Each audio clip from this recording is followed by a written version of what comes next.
BJP ने लोकसभा चुनाव 2024 के लिए अपने उम्मीदवारों के नाम की 7वीं लिस्ट जारी कर दी है। इस लिस्ट में दो नाम हैं, नवनीत राणा और गोविंद करजोल।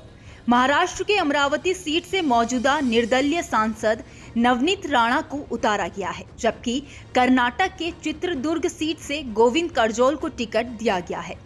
बीजेपी की इस 7वीं लिस्ट में सबसे ज्यादा चर्चा नवनीत राणा की हो रही है, क्योंकि बीजेपी ने इस लिस्ट में बीजेपी उम्मीदवार की जगह निर्दलीय नवनीत राणा को टिकट दिया है, जिसके बाद बीजेपी के नेताओं में विरोध के सुर उठ रहे हैं। आइए जानते हैं कौन है नवनीत राणा, जिस पर बीजेपी ने अपनों से ज्यादा भरोसा किया है।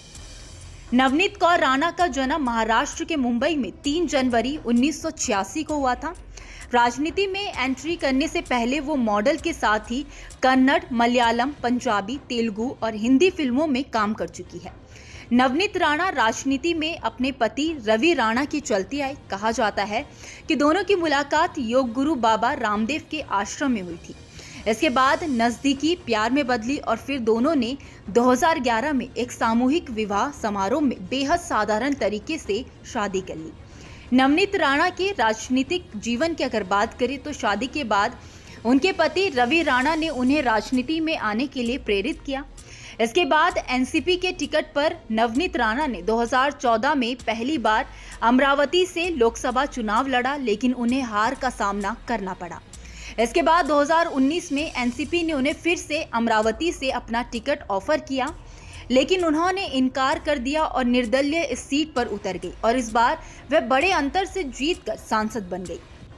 नवनीत राणा अक्सर सुर्खियों और विवाद का भी हिस्सा रही है। साल 2022 अप्रैल में नवनीत राणा तब ज्यादा सुर्खियों में आई जब उन्होंने और उनके निर्दलीय विधायक पति रवि राणा ने महाराष्ट्र के तत्कालीन सीएम उद्धव ठाकरे के सरकारी आवास के बाहर हनुमान चालीसा पढ़ने का ऐलान किया था, जिसके बाद शिवसेना कार्यकर्ताओं ने बहुत बवाल काटा और राणा कपल के घर के बाहर खूब प्रदर्शन किया था। इस मामले में दोनों पति पत्नी को गिरफ्तार भी किया गया था। इसके अलावा नवनीत राणा पर फर्जी जाति प्रमाण पत्र बनवाने का भी आरोप है।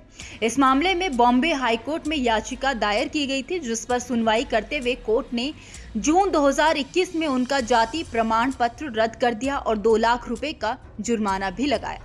नवनीत राणा और उनके पति ने अक्सर उद्धव ठाकरे सरकार की लगातार आलोचना की है और बीच बीच में मोदी सरकार की तारीफ करते भी दिखाई दिए, जिससे बीजेपी के साथ उनके संबंध बनते चले गए। इसी के चलते आज बीजेपी ने नवनीत राणा पर भरोसा जताकर उन्हें अमरावती से बीजेपी के टिकट पर उतारा है। आपको बता दें कि लोकसभा चुनाव 2024 के लिए बीजेपी ने अब तक 407 सीटों पर अपने उम्मीदवार घोषित कर दिए हैं। इससे पहले मंगलवार को पार्टी ने 3 उम्मीदवारों की छठी लिस्ट जारी की। 5वीं लिस्ट में भाजपा ने 111 नामों का ऐलान किया था। वहीं पहली सूची में भाजपा ने 195 नाम घोषित किए थे और फिर 72 उम्मीदवारों की दूसरी लिस्ट जारी कर दी।